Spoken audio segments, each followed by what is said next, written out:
We're going. You're officially ready. I am officially ready. Yeah. That's what we're waiting on. I'm ready. Let's do this. Let's podcast. Let's continue on from the great conversation everyone just missed. We've already had. We've been talking for hours here. Yeah. Or they could be listening. This is part 3 of the ongoing multi-year conversation we've been having. I actually love that idea. This is episode 327 of No Laugh Track Podcast. You can go back to episode 123, then episode 174, then to this one we're recording today. And see how we've grown. All 3 feature my guest Adam Newman and the growth of your career. I hope it's growth. Yeah, it could.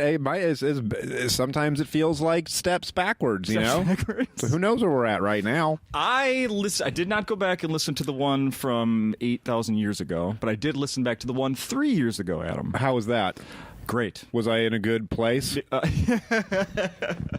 Narrow that down. It can mean so many things. I don't know. Did I cry? Here's no, there were no tears. That's good. I did make maybe the mistake of when we were recording that one of telling you how much great the one before that was. Oh. And it sort of put the pressure of living up the expectations of the first one. So the first one was great. Yeah. And the last one, you don't tell me.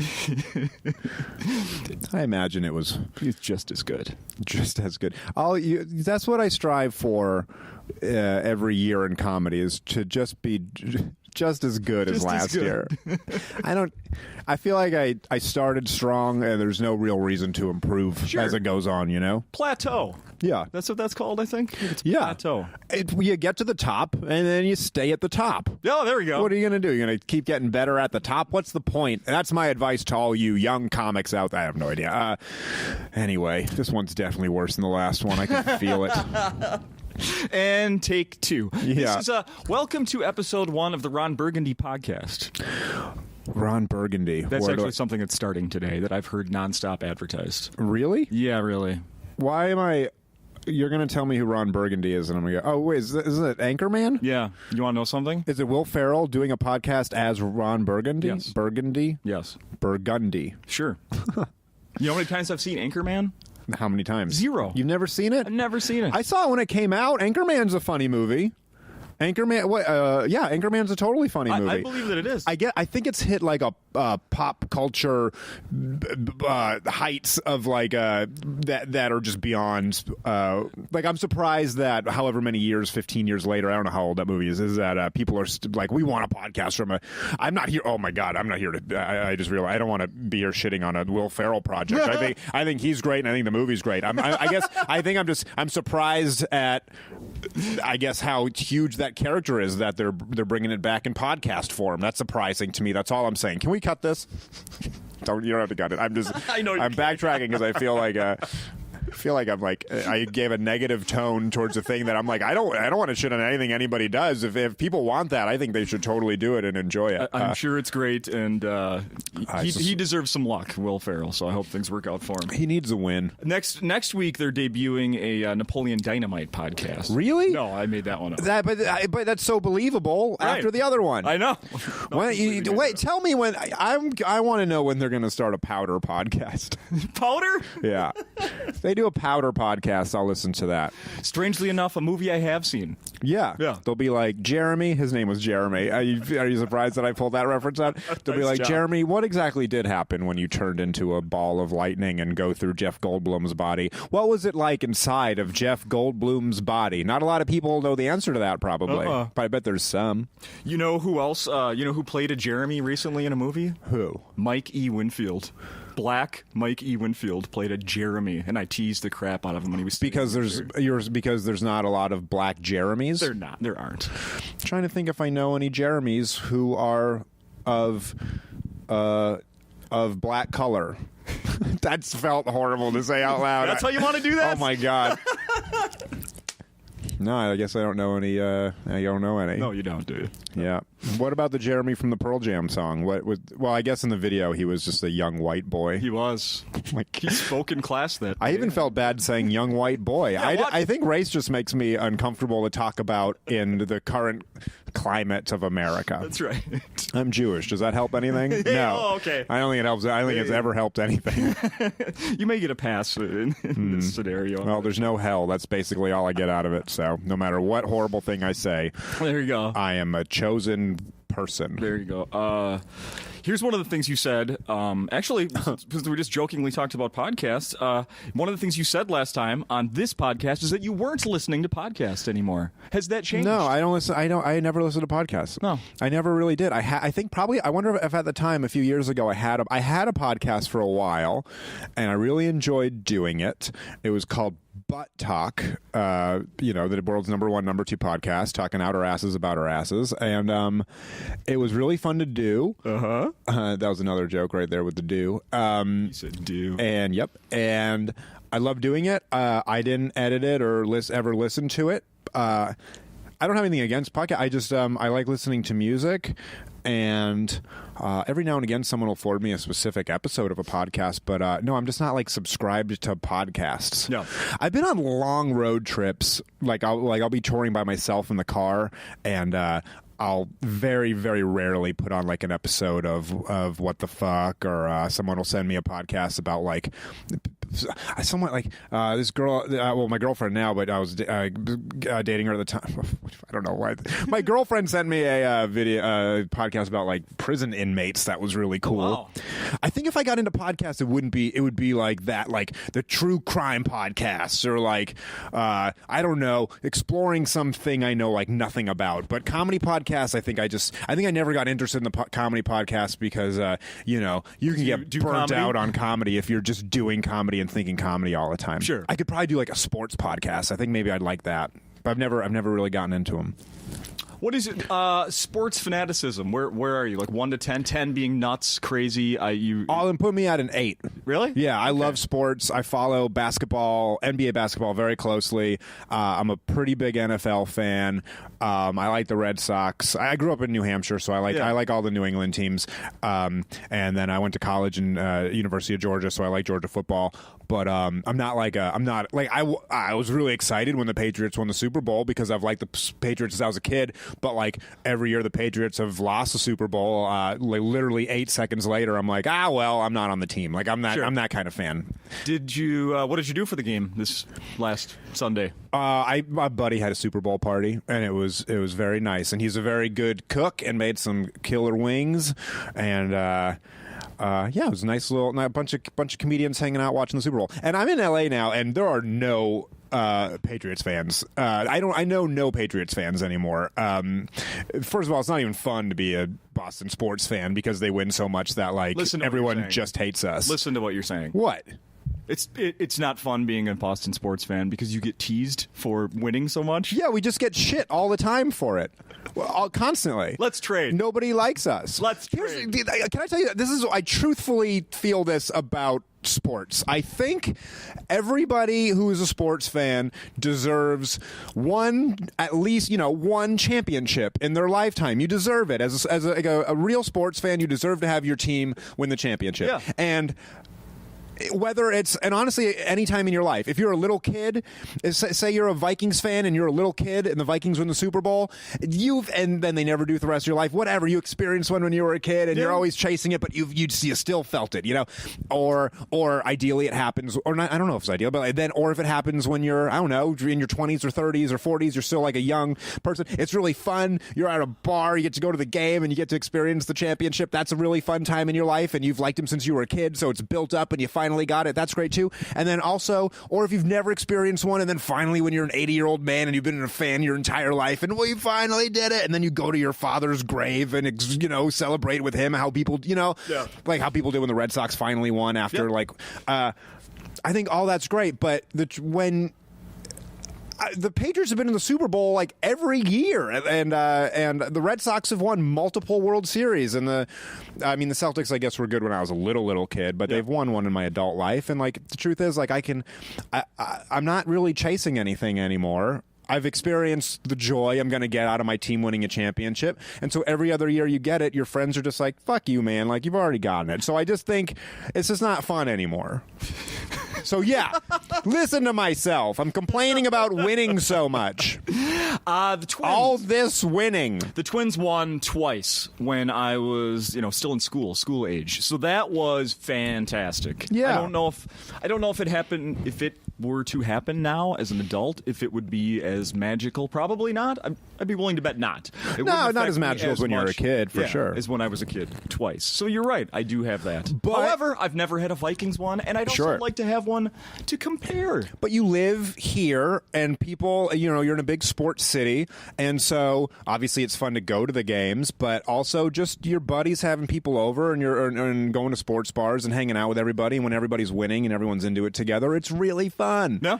I was in L.A. I've never been to Lakers. I've been a Celtics fan my whole life, but I was in L.A. at a sports bar for Kobe's last game, where he had 60 points on his last game, and that's my favorite sports moment I've ever experienced, just being in a bar in the city where something crazy and unexpected happened. Like, people were bawling. It was so fun. That's really cool. I don't know. I don't know. I still enjoy. I love sports. I'm a big sports fan, but yeah, as a Boston sports fan, I've gotten everything I really need out of it. How many championships from the major sports have been won? I know the answer here. I want to see if you know. Since 2001, how many championships have been won in the Boston area? Oh my God! All right, so let's say what? Since 2001. Yes. Okay, so Patriots have won 6 since 2001. That's right. Celtics, I believe, have only won 1 since 2001. Correct. Red Sox, I believe, have won 3, possibly 4. 4? Okay, and I believe the Bruins have only won 1. Nailed it. Okay. Nice job. So I'm not going to do that math, but I could. 12. I'll tell you, from your facial expression, I think I ended up getting the Red Sox. I would have said 3 for Red Sox, and they won 4, but I was close. Yeah, you're very close. Good job. Great. Good job. I'm impressed. So, all right, I'm a 9. Sports fan, I'm a 9. Okay. Because your knowledge, yeah. You can say 8, but your knowledge proves you're a 9. Yeah. I'm playing it down. I'm modest about it. I'm a modest Boston sports fan. Can you believe it? I'm a 10. Did you wear a jersey while you watched the Super Bowl? I did. I have a Gronk jersey. And I have 2 Gronk jerseys because the first one I had, I met Gronk and got it signed. What? And then bought a frame thing for it. And it's like, it was framed in my apartment. And this was like with an older girlfriend, and she was like, my place is looking too much like a dorm. So I ended up, the Gronk jersey's still framed, and it's in my closet now. But it's ready to go one day when I get a man cave or whatever. Was there a good story behind how you met him? That's not a great story. My buddy, he was hosting like a kids show on Nickelodeon called I remember that. Crashleets. Yes. And my buddy, really funny comedian Danny Solomon, was a writer for that show. Okay. And last day of taping, Gronk was like, cool. He's like, everyone bring your stuff in. We'll take pictures. I'll sign your stuff. Like, he couldn't have been cooler. He signed my jersey, and he signed a football for my brother. Oh, very cool. Is my brother's. That was me and my brother every year. We're never sure. We're struggling with money sometimes, or we don't get each other super crazy expensive presents. So we usually just get something like fun under $20 or whatever. And I surprised my brother with a signed Gronk football, and he was just like, "What?" He'll never be able to top that. No, he can't top that. But I was happy. It was really exciting to be able to do that. Honestly, I spent $50 for the football, so I broke the rules, but sometimes you gotta do it for your little baby brother. Well worth it. That's a great gift. Here's another thing that we talked about on 174. You'll like to hear this, I think. You said that you had a name for your next album. Oh yeah, and it was the correct one. You stuck with it. Fuzzies. Yeah. It was based off a joke I used to tell. Mm-hmm. Well, actually, at that point, you even said on this podcast you were going to name it either Stink Ditch or Fuzzies. Yeah. So the Stink Ditch was it was about the fuzzies that get stuck on your pee hole when you wear sweatpants. Uh-huh. And then Nicole Byer, who has since exploded since then, she's the host of Nailed It and all that stuff. She's the one who actually, if you go back and listen to that joke, I was just running a joke back and forth with her. I was like, do girls know that guys get little fuzzies stuck on their dicks? And she was like, no, but sometimes I get fuzzies in my my pussy and have to scoop them out of my stink ditch. That's what Nicole told me, and that's what the joke turned into. And so I was like, stink ditch is a little intense for a special name, but Fuzzies is a little cuter. What about using the word scoop? Oh yeah, that was the other part of that joke. Like, scoop is the totally disturbing part of that. Really, yeah, scoop is insanely gross.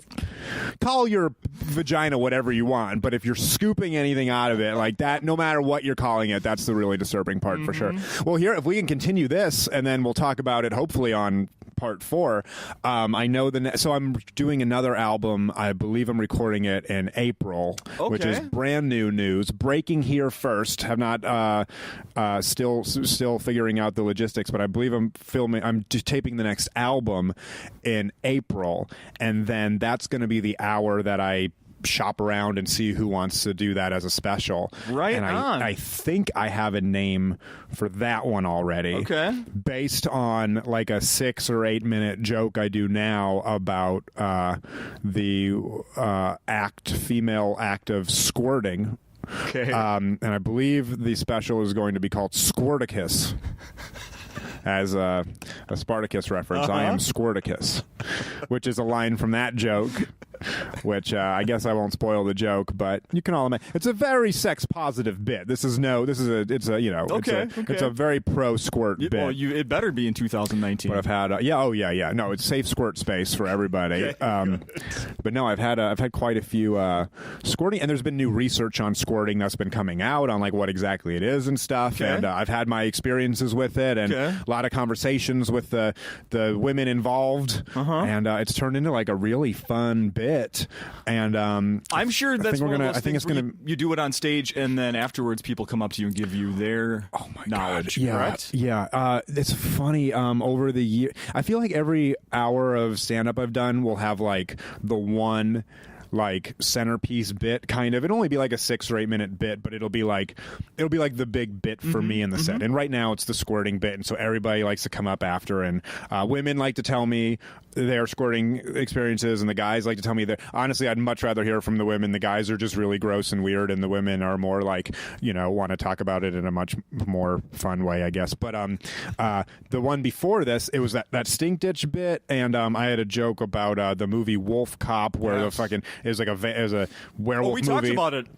Yeah. Okay, great. Well, so basically it's a werewolf that he turns into the werewolf. They show his dick change, like dick first, and so a million people want to talk to me after the show for that one. And then the special before that was, I think, I had a story about how a girl, I was like we got too drunk and it was a hookup situation, and she threw up on it, and that was the one where everyone had an experience they wanted to talk about after. It's so weird. You share personal stuff on stage, and you want it to be relatable, but then people come and just really bring up unwelcoming stories. I love that.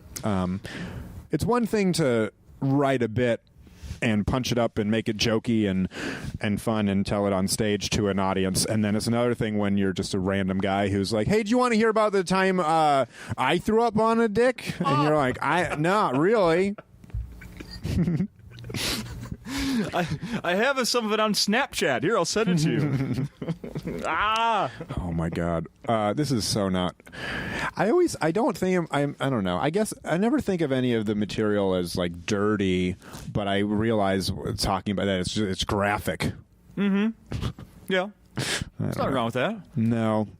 The only time you need to really, I assume the only time you need to worry about that is when you're doing, gonna do some TV work.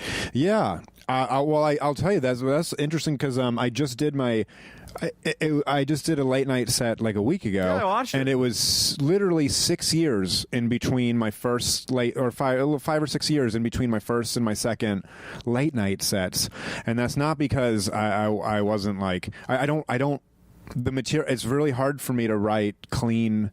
I don't write a lot of clean material or like TV clean material. And that's the thing. That squirting bit is probably 8 minutes long now, and I don't think I swear once in the whole thing. Like, it's technically all the words I'm allowed to say, but the way they're strung together is just too sexually graphic for network TV or whatever. Right.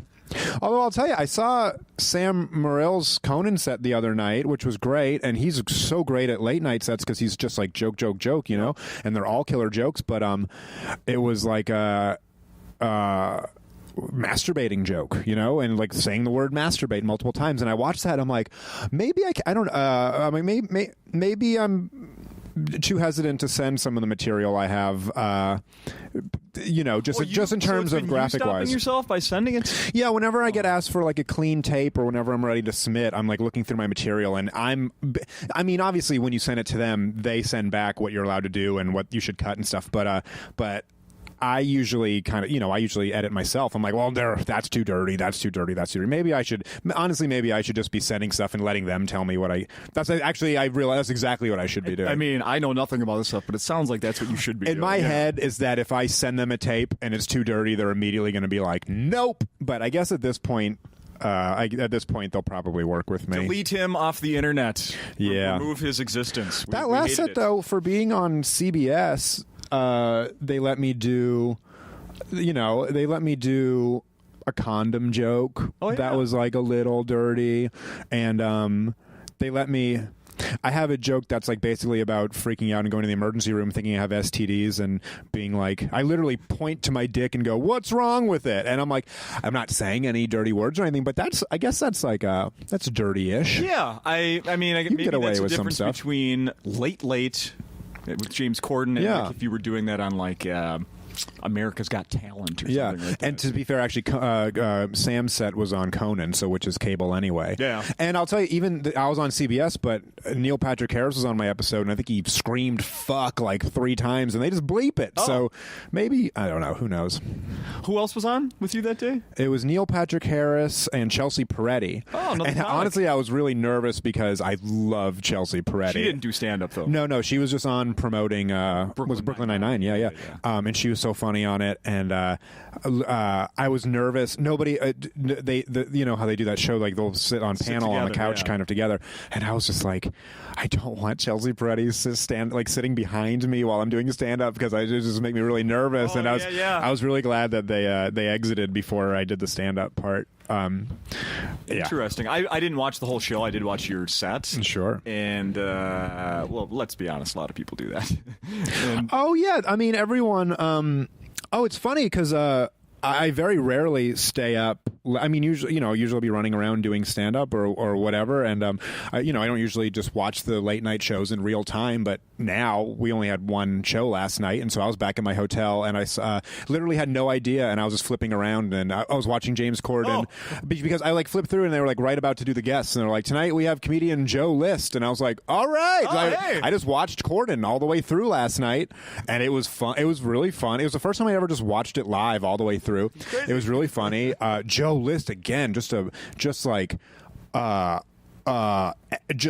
expertly does late night sets. I'm so I saw him, Sam, Mark Norman. There's all these comedians that get late night set. They do like multiple late night sets a year. Gary Goldman and they're just like, I don't know. Oh, yeah, Goldman was on Conan last week. Yeah, and all these guys, well, Gary's Goldman's relatively clean, but like Sam and Mark, Joe can be dirty, but he's mostly clean. But like Mark, these guys will get dirty, but they're clean joke machines for these late night shows, and they're amazing at it. And I wish I was maybe I don't know, maybe I haven't put the work in to be. What was the one you did 5, 6, 7? Was it Letterman? Yeah. And actually, it was a very clean set, but I'm surprised. I did a little bit like religious stuff, and so I was actually a little surprised at the stuff they let me do on that show. I feel very lucky to have done that show. It's my favorite credit. Yeah. It's funny. People are like, how do you want me to bring you up? And I'm like, it's a dated credit, but Letterman's still the one that I think that's the one that was the most unexpected for me, because like I never thought I'd even have even when I got first asked to audition for that one, I was like, great, I'm gonna get to tell my grandkids I auditioned for that one. I never thought I'd have a chance at that one, but anyway. How much interaction did you have with Letterman when that happened? What you see on camera is the entire interaction I had with him. That's what I thought. Which is fine, and he had been doing it for 30 years or whatever at that point, and but it's amazing that I had that much, and he was very nice to me on camera. And then when in the car on the way back, the booker sent me an email that was just like positive feedback from him, and I'm like, whatever. It's amazing, that's all great. But the James Corden show. He came back in my dressing room before the show and introduced himself, and they do a little bit at the beginning of the show where they're like, they throw to you in your dressing room, and I told him I had this dumb idea with this big like whoopee cushion costume, and he was like, awesome, great, into it, and we talked about that for a second. And so that was already in your closet at home, and you brought that with? Yeah, I bought that when I was on tour with Bo Burnham. I bought that for a Halloween show. I wanted to wear a costume on stage for a Halloween show. Sure. And so I wore it. I think I wore it in Salt Lake City and I was wearing a whoopee cushion costume and tried to do all fart jokes. And it's the only place on that tour I bombed. That in 3 years of touring with him, it's the only time I bombed because I tried to do all fart jokes in whoopee cushion costume. Yeah. And Bo was behind the curtain. Bo and the crew were behind the curtain, backstage, and I could hear them laughing the whole time I was bombing up there, and that made me laugh a lot. But I had a whoopee cushion costume ever since then, and I had watched, looking for an excuse to use it again. Yeah, and I had watched. I had watched some of the James Corden late night spots, and I had some of my friends who had done it had posted on their Instagram stories the little bits they did ahead of time, and some of them had done really funny stuff. Nate Fernald, who's a good buddy of mine, he's a writer on the show, and he did stand up on it, and he when they threw to him, he had a wig with a ponytail that was so long, 6 people were combing it and stuff, and I was like, oh my, I need to think of a funny bit, and so I thought it'd be funny if I had the whoopee cushion costume, and what's funny is I told the booker was so just keep something in mind for that bit in the beginning. The booker was like, I usually recommend you just are friendly and say hi and don't try to force any big bit or anything. And he goes, well, I already have this idea for a whoopee cushion costume. And he goes, all right, man. He's like, my vote's no. he's not like his vote he has any. He's like I would recommend not, but he's like, but if you want to do it, I'm not going to stop you. And then I brought it in, and I'm friends with a couple writers and some of the people on the digital team and stuff. That helps. And so I had 6 friends there. Yeah, that helps. And we put it to a vote, and everybody was on board. And then we did it, and it went well, and it was funny. And then the booker came over. He's like, all right, man, I'll admit when I was wrong. Awesome. And I was really happy. The booker of that show is so great. It was really fun. Ryan Williams. It was really fun to put together a set with him, and I appreciate him looking out for me and being like, "Hey, man, this might not be a good idea," but I'm glad he let me do it. I have to compliment you on the shoes I saw you were wearing on there. Oh, I got some Nike IDs. Yeah, I had my name on them. Very cool.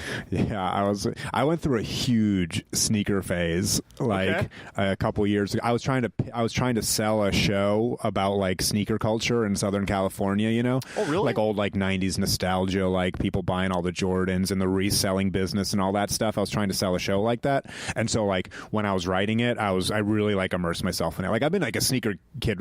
My bar mitzvah when I was 13 years old was the centerpieces of the tables were Reebok pumps and stuff. I was super I've been into basketball sneakers since I was a kid. I love them. But then but I never was super into the reselling business and all that stuff. And so when I was writing the script about it, I was I really immersed myself into it and had really amassed this crazy sneaker collection and whatever, and was reselling stuff and buying crazy stuff.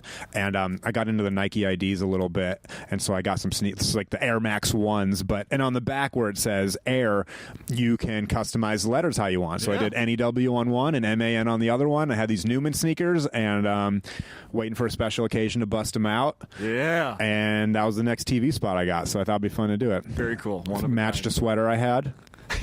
That helps. A lot of compliments on that sweater. And the fact that it matched? Yeah. What's the collection like now? Oh, I got way more under control now. In the last year, I was okay, I don't need. I kept a few that I really like. I kept I got the Jordan 3 black cements. I got the old Reebok Sean Kemp Rain Man, the Kamikaze ones. I got the old Sean Kemp shoes. I got the old early 90s D Brown Omni-Lite, the pumps. Yeah. I got a few. I got maybe 7 or 8 pairs I really really love. So these aren't you have a storage locker or something. No. I got humidity control. Yeah, and all the ones I sold, I basically sold and bought. I'm a big guitar dork too, so like I basically sold them and traded them for not traded them, but I took the money and bought some guitar stuff I like. Okay. So I feel like at this age, guitar stuff is more fun and practical for me to have. I'm not like obviously playing out in big bands or anything, but I get a lot more enjoyment out of playing music with buddies than if I was just wearing crazy sneakers everywhere. Are you familiar with the Netflix thing that Marie Kondo, the woman who's... I did. I watched it. I watched the whole thing, actually. Really? Yeah. What was your interest in it? My interest in it... My interest in it is I've lived in small apartments in New York and L.A. for the last 13 years or whatever, and so I was like, any space-saving tips or organization or whatever for small spaces is super interesting to me. But I watched all like 10 episodes of it, and literally all I got out of it was like roll your T-shirts and put them in like shoe boxes. I didn't get like anything really out of it. And I'll tell you, I did check out on that show on the first episode where she's like, I have to greet your house. Did you see that? Have you seen that? Yeah. She just like goes and kneels somewhere and is like, I need to say hello to your home.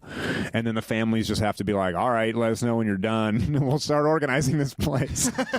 How about the fact that you're supposed to, like you're getting rid of that jacket. You need to like say goodbye to it. Say goodbye, and or if it brings you joy or whatever. Yeah. I mean, I'm okay with the like you pick it up and you go, does this bring me joy? That kind of makes sense to me. I'm like, yeah, does this bring me any happiness? Yeah. Not really. Well, then I don't need it. I like the sentiment for that. I would love to see like her visit a hoarder's home. Is this, you know what's funny about this? I've never heard anyone do a stand-up bit about it, but I see in my Facebook feed and my Twitter feed all the time, people just literally, the comedy police being like, enough with the Marie Kondo jokes and all that stuff. So I feel like there's a million, I don't know if, I've never heard a bit about it. I don't want to step on anybody's thing. I don't do any bits about it on stage, but I just want to say that but I did watch that show and I was like, I would think it'd be interesting if, she's definitely going into people's homes that are already like, I want to get rid of stuff. Actually, right. I was almost disappointed that some of the homes she went into, they'd be like, can we just skip to throwing stuff away? I'm like, wow, you want to see more of a struggle. I want to see her in a hoarder's home with them fighting her and being like, I'm not throwing anything away. And she's like, what am I even doing here? And there's a struggle and it's fun. But that show was just, to me, it was just too easy. She'd go into the house and she'd be like, does it bring you joy? And they'd be like, none of that. And then they'd throw it away and it was over. Because of that show, have been guilted, shamed.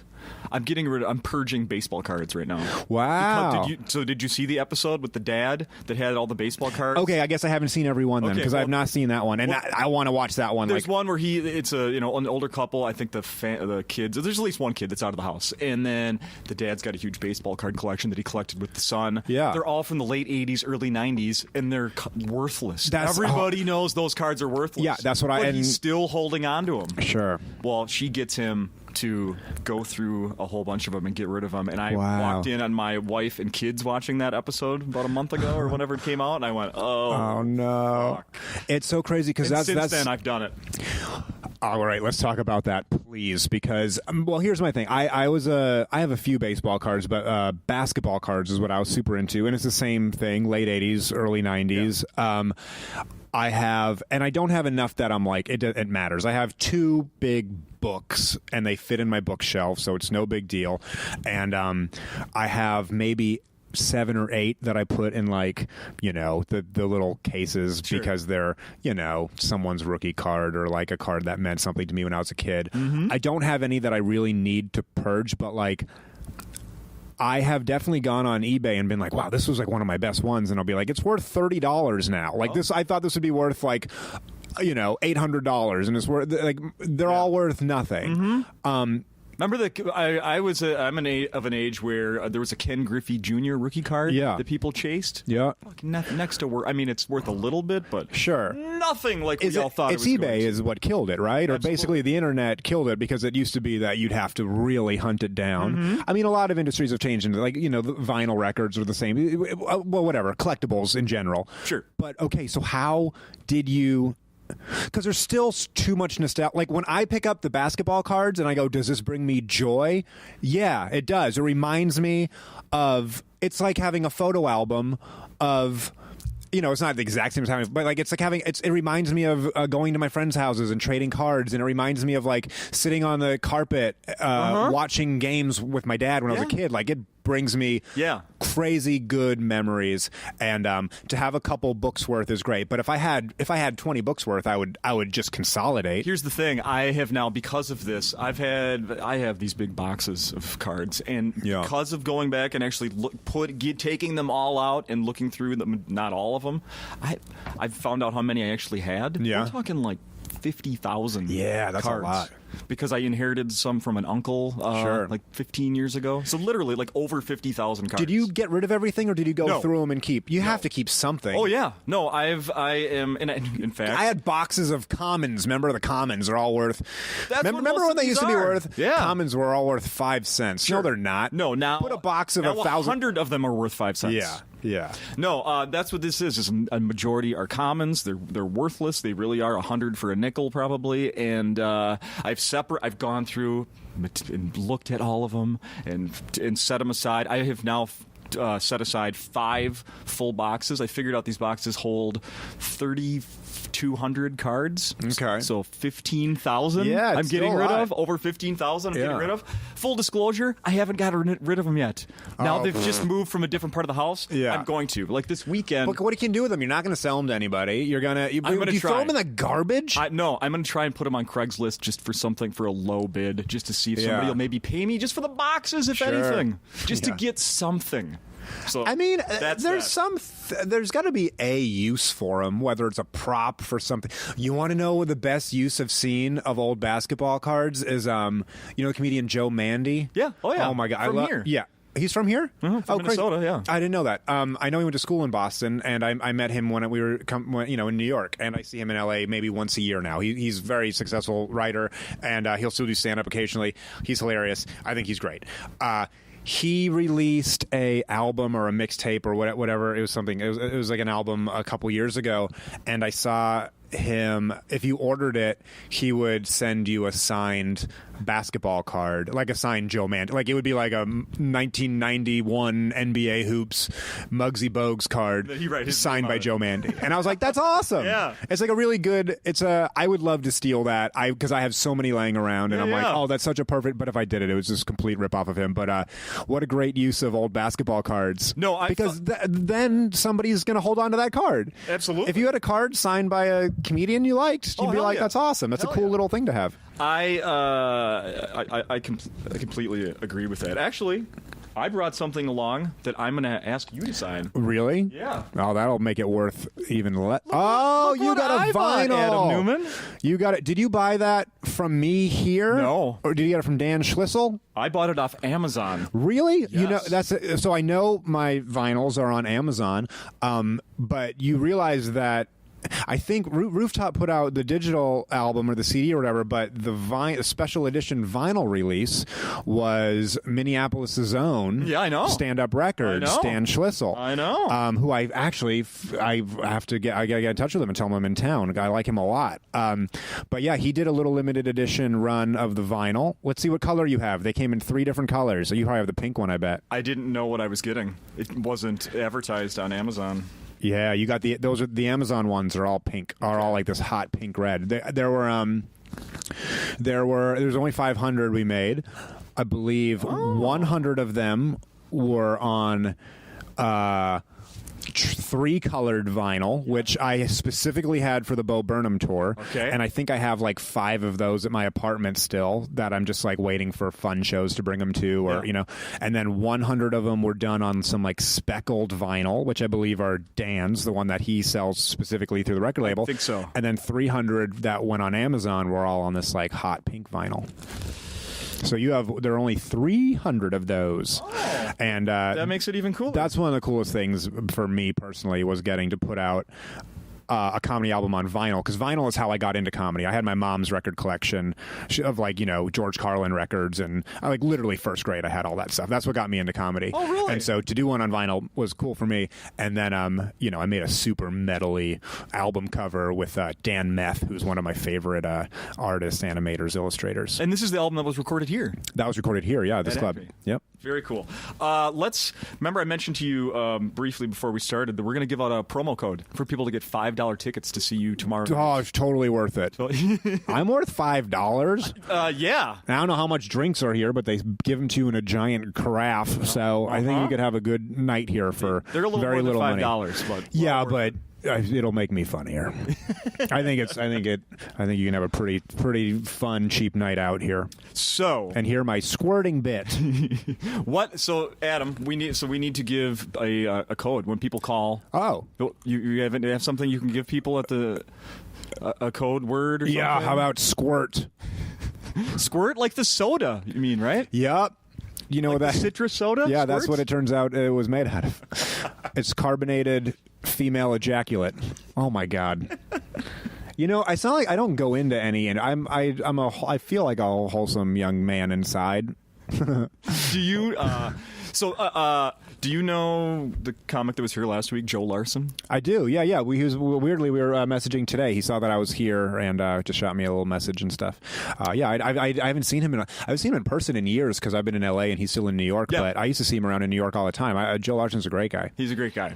So we did a promo code for one of his shows last week, and I had him come up with a code word or whatever, and he based it off of the story he told me about the tattoo he has below the belt. Have you heard that story? Oh, what is it? I wonder did he used to do a bit? I don't. He told me he tried doing a bit on it and all it led to was people asking him to show his tattoo after the shows. Oh my god, I'm sure. I do a bit about how I wish I had abs, and everyone's like, "Take your shirt off," and you're like, "This is so inappropriate." Yeah. So his the one we used last week was his tattoo, which says "may contain nuts." Yeah. Is it on his ball sack? It is on his ball sack. May contain nuts on his ball. That dude is a father. Yeah. Uh-huh. My God. I'd never heard the story. I encourage people, if they haven't heard it, go back and listen to that story. It is It's actually one a of weird kind. tattoo if you think about it, though. May contain nuts? Should just say contains nuts, and then he didn't have to have so many words tattooed on his balls, and like we already know it contains nuts. Yeah. Uh-huh. What an idiot. So yours is not making What an idiot nuts. Joe Larson is. No, I love Joe Larson. That's a funny tattoo, though. That's a comedian. Everything has to be a bit, even your ball sack. Right, yeah. As if your balls aren't funny enough by themselves, you have to add a tattoo to them. That's hilarious. Yeah. So, yeah. Well, mine will be Squirt. Yep, 10:30 show. SQUIRT.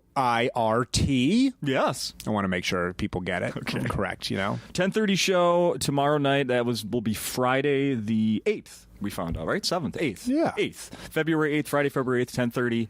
You call the club here. You say Squirt. Call the club, say Squirt. They will give you $5 tickets.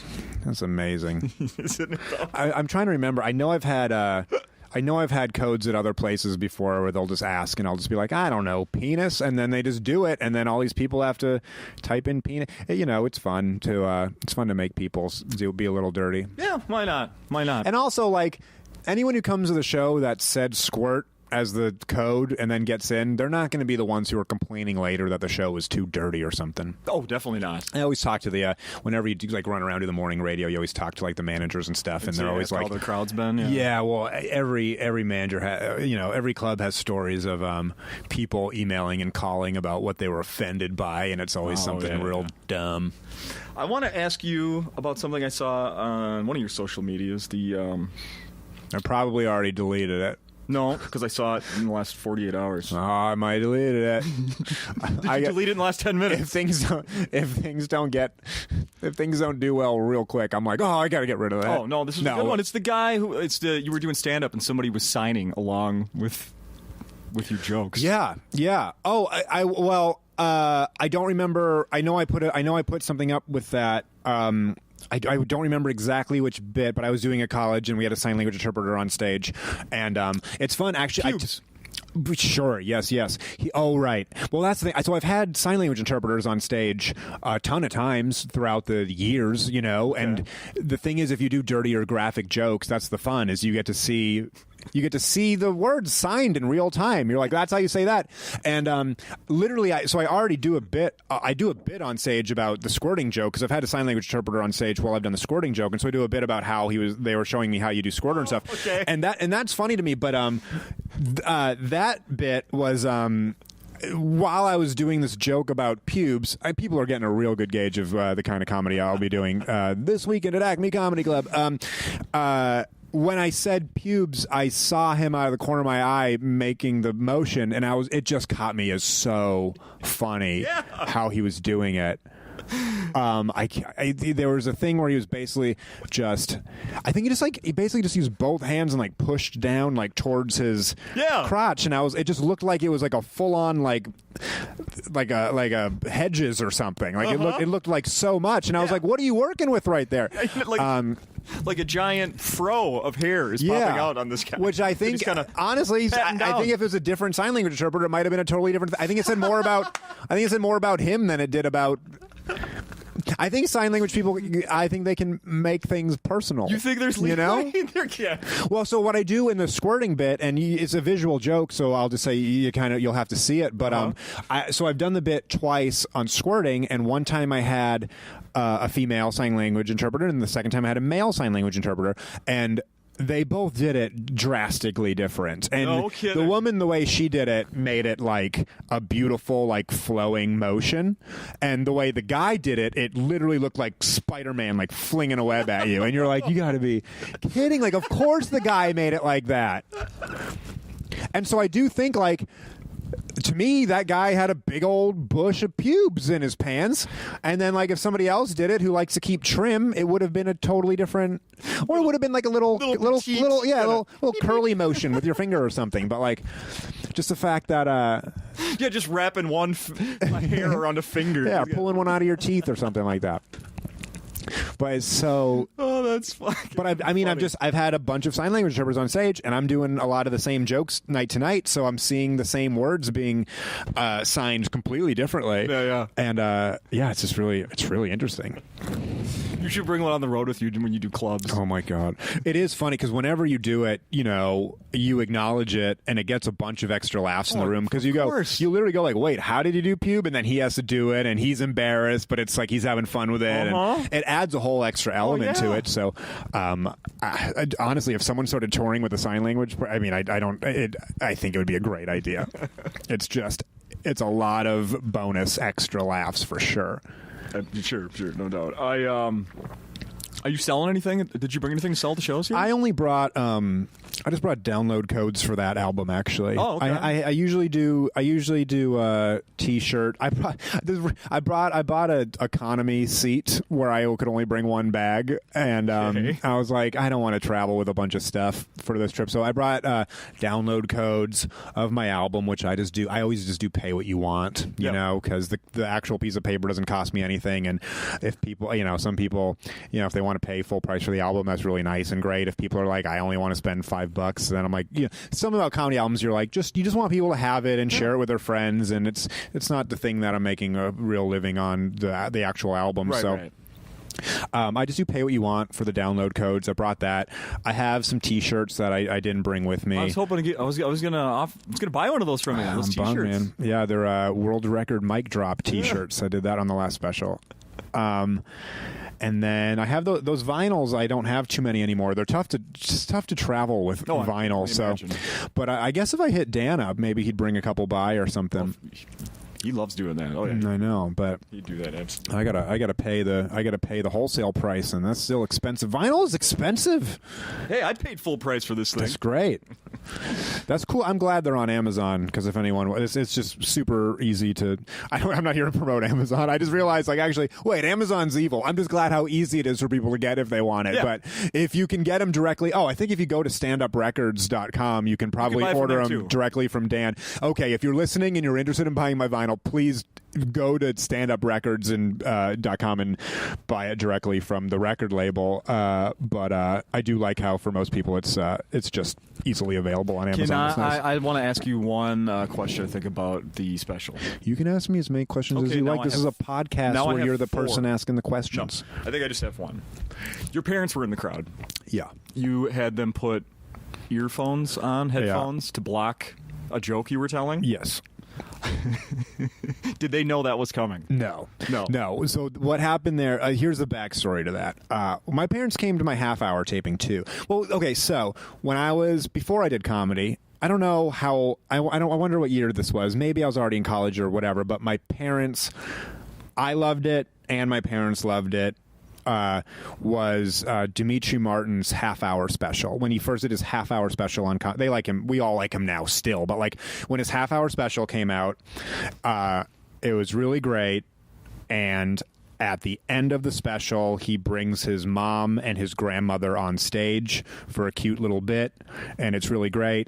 Okay, and my mom, it was like one of the comedy specials me and my mom like connected over. So when I got the half hour, my mom kept saying things like, "You're not going to bring me on stage?" Like, well, my mom didn't know. My mom kept calling him Demetrius for some reason. She would go, "You're not going to bring me on stage like Demetrius did with his mother." I'm like, "I'm not going to do that, Mom." And I was so, it was the first special and whatever. And so I did the special, and they were in the audience for that. And they did a fun thing. Comedy Central would cut to them in the audience. And, they got to be on screen. It was really fun. But I didn't bring them on stage or anything. And I always thought my mom was like a little disappointed.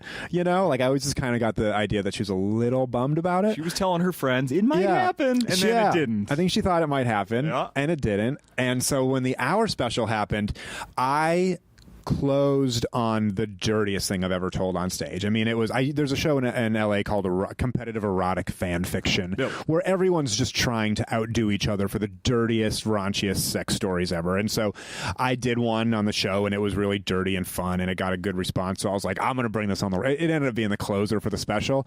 And I was like, honestly, my parents have seen me do dirty stuff, so they probably wouldn't have been that big of a deal, but it was so dirty that I was like, I just thought of a fun, I was like, I'll get those like headphones they have like on the tarmac at the airport, and like people put on babies like in a public place. And I was like, I'll surprise my parents with it at the taping.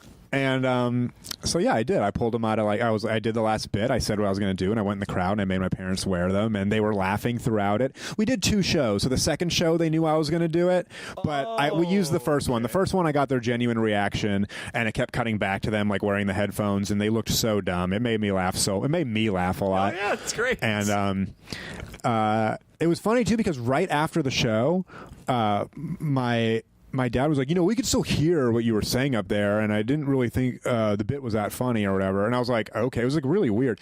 And then when the special came out, my dad, they watched it, and they were like, yeah, we actually didn't hear it. Like we didn't get the thing. They were like, we thought it was something else. They didn't get like the setup. They didn't hear what some of the bits were and stuff.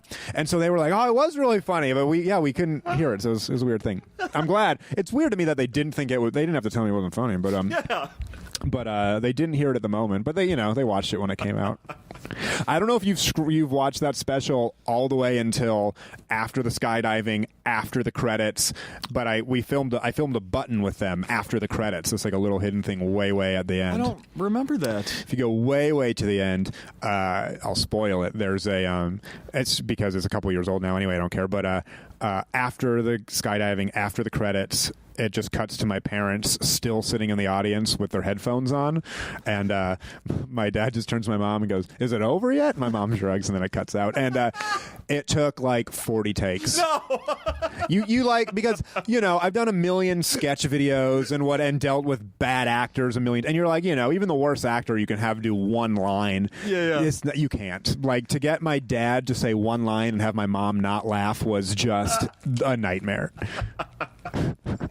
I love literally my dad going, "Is it over?" and my mom shrugs, and every time my dad would just be like, my dad would just like say the line, my mom would die. I'm like, "Mom, you just have to not laugh for 1 second," and it was so funny. It's so funny.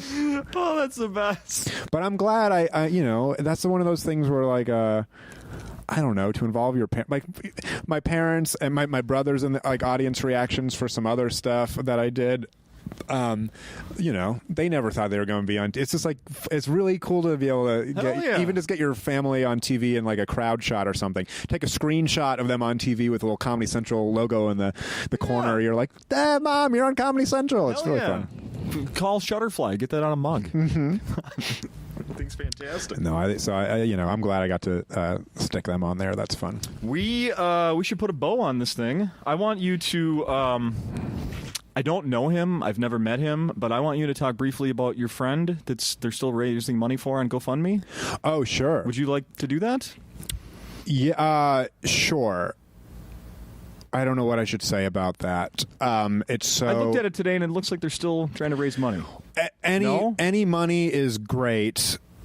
It's so funny. So my friend Jason Signs, he's literally one of my best friends.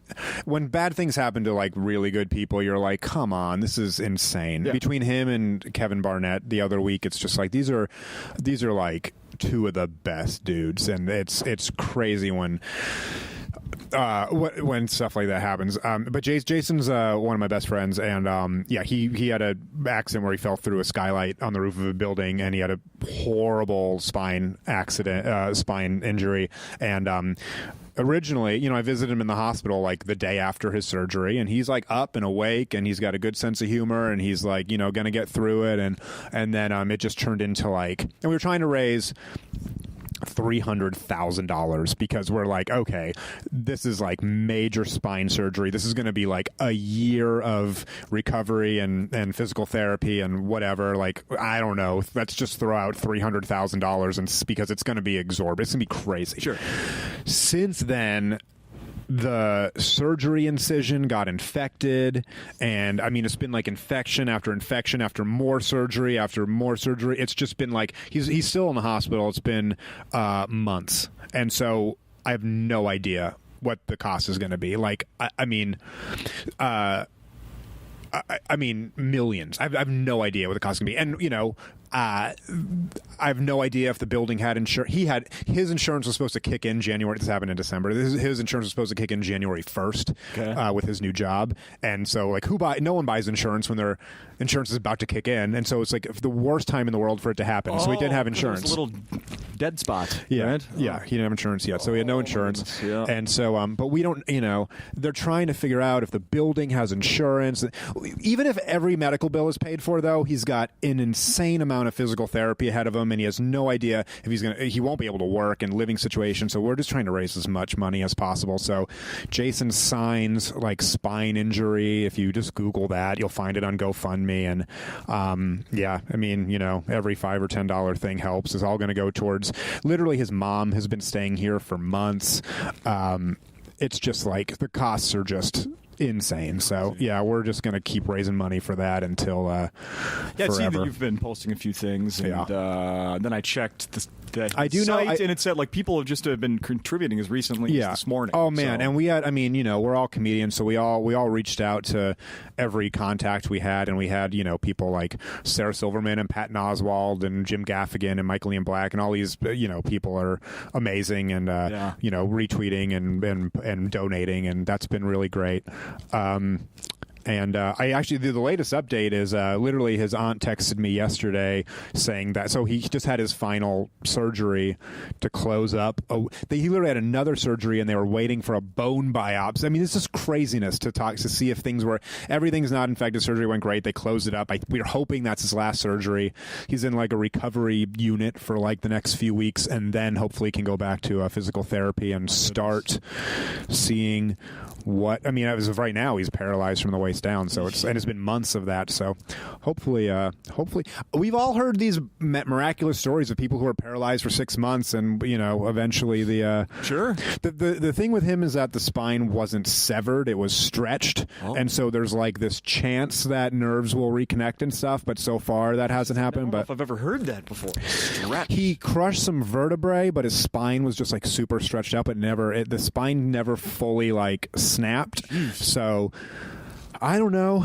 There's not a there. You know, there's who knows what the chances are, but he's a determined, positive person, and he was healthy and strong, and he's got an insane amount of supportive people around him. So if anyone can do it, it's him. So, I just need to get him in the best therapy we can, and that's it. 3 years from now, or hopefully 1 year from now, when you come back, not 3 years, and I listen back to this episode.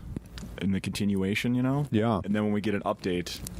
Dude, if let's I get see a great that dude, update a year from now. If I see that dude, like, whenever point where I see him, like, get back on stage, whether it's standing or in a wheelchair or whatever, nothing gets me, but I'm going to lose it. That's what I'm looking forward to. I'm looking forward to seeing him get back up on stage. Because we had a duo. We had a little musical comedy duo we would do together and stuff. And he's just the most funny person in the world to work with. And, I miss it a lot. That's been a tough thing.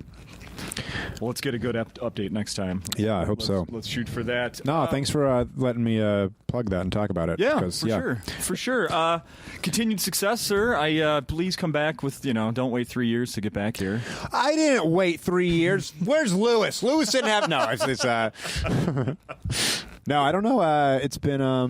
I was here every year for a few years in a row, and then it's been a little hiatus. But I am so grateful to be back. I don't even have to pretend like I'm just blowing smoke up your ass by saying it's one of the best clubs. I did an album here. I did my half-hour and hour submissions I taped here because it's the best club in the country. It's great. It's really truly lucky to be here. So very cool. Love it here. Thank you, Adam. Thank you. Bye.